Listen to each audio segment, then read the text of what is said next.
আসসালামু আলাইকুম সম্মানিত ভিউয়ার্স, নতুন আর একটা ভিডিওতে আপনাদের স্বাগত জানাচ্ছি। আজকে আপনাদের দেখাবো বাংলাদেশের একটা দ্বীপ যেটার নাম সন্দ্বীপ। সেই সন্দ্বীপে কিভাবে ঝাঁকে ঝাঁকে মহিষ পালন করা হয়। একজন মালিক তার 50, 100 বা 200টা মহিষ হয়তো 5-7 জন রাখালের অধীনে দিয়ে সেগুলো লালন পালন করে থাকে এবং মোটা তাজাকরণ করে থাকে। যে সামান্য সামান্য ঘাস দেখছেন সেটি খেয়ে তারা এই জায়গা থেকে অন্য জায়গায় যাচ্ছে এবং সেই ভিডিওটা ধারণ করে আপনাদের মাঝে উপস্থাপন করা হচ্ছে। হয়তো আপনারা দেখতে পাচ্ছেন যে মহিষ বিভিন্ন কালারের মহিষ, কালো সেই মহিষ আসলে খুব কম দেখা যাচ্ছে, অনেকটা তামাটে বা লালটে কালারের মহিষ এবং শিংগুলো অনেক উঁচু উঁচু। সাধারণত আমরা যে মহিষ দেখে অভ্যস্ত সেই মহিষের মতো না, এগুলা হয়তো আলাদা জাতের একটা মহিষ। হয়তো রাখালদের সাথে কথা বললে এরা সঠিকভাবে বলতে পারবে না, একমাত্র মালিক ছাড়া।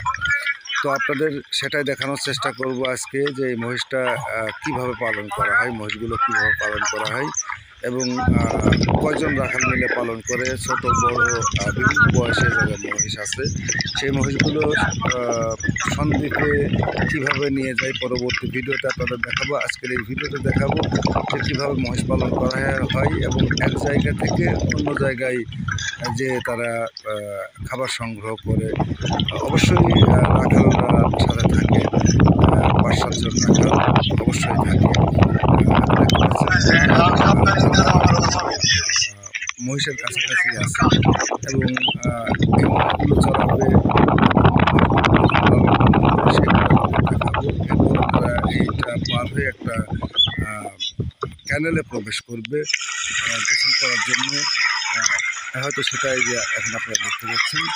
এভাবেই মহিষগুলো লালন পালন করা হয় এবং এভাবেই এদের জীবনটা গড়ে ওঠে এবং বাংলাদেশের বিভিন্ন অঞ্চলে মাংসের চাহিদা পূরণ করার জন্য এই মহিষগুলো পাঠানো হয়। আর আসলে সন্দ্বীপ এমন একটা জায়গা যেখানে ভেড়া, দেশি ভেড়া, গাড়ল, দরপর, মহিষ, গরু এগুলো পালন করা হয়। কারণ এখানে জনবসতি খুব কম, ফসলাদি খুব কম হয়। মানে মাঠের উপরে মাঠ, মানে ঘাস যেখানে আছে সেখানেই এরা চড়িয়ে নিয়ে বেড়ায় রাখালরা।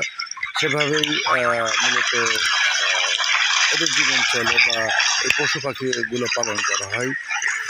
পরবর্তীতে আপনাদের ভেড়ার ভিডিও বা গরু পালন করার ভিডিও দেখাবো।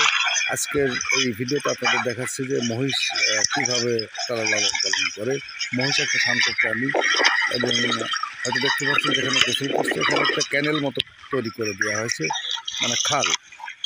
এটা মানে আমি যেখান থেকে দেখাচ্ছি এখানে এটা শেষ পর্ব, ওই মাথায় আরও বেশ কিছুটা আছে যাতে মহিষগুলো পানি খেতে পারে এবং ঠিকভাবে গোসল করতে পারে এবং রাখালরা রেস্ট করতে পারে এই জায়গায় মহিষগুলো রেখে। এভাবেই মহিষ লালন পালন করা হয় সন্দ্বীপে। তো বিভিন্ন সময়ে আমি সন্দ্বীপের বিভিন্ন ভিডিও দেখাবো। হয়তো দেখতে পাচ্ছেন এই খালের এই শেষ প্রান্ত, আর ওইদিকে বেশ বড় একটা খাল। সেই খালটা খনন করা হয়েছে শুধুমাত্র এই গরু, মহিষ বা ভেড়া এগুলো পানি পান করানোর জন্য বা গোসল করানোর জন্য। তো আজকের ভিডিওটা এ পর্যন্তই। সবাই ভালো থাকবেন। আসসালামু আলাইকুম।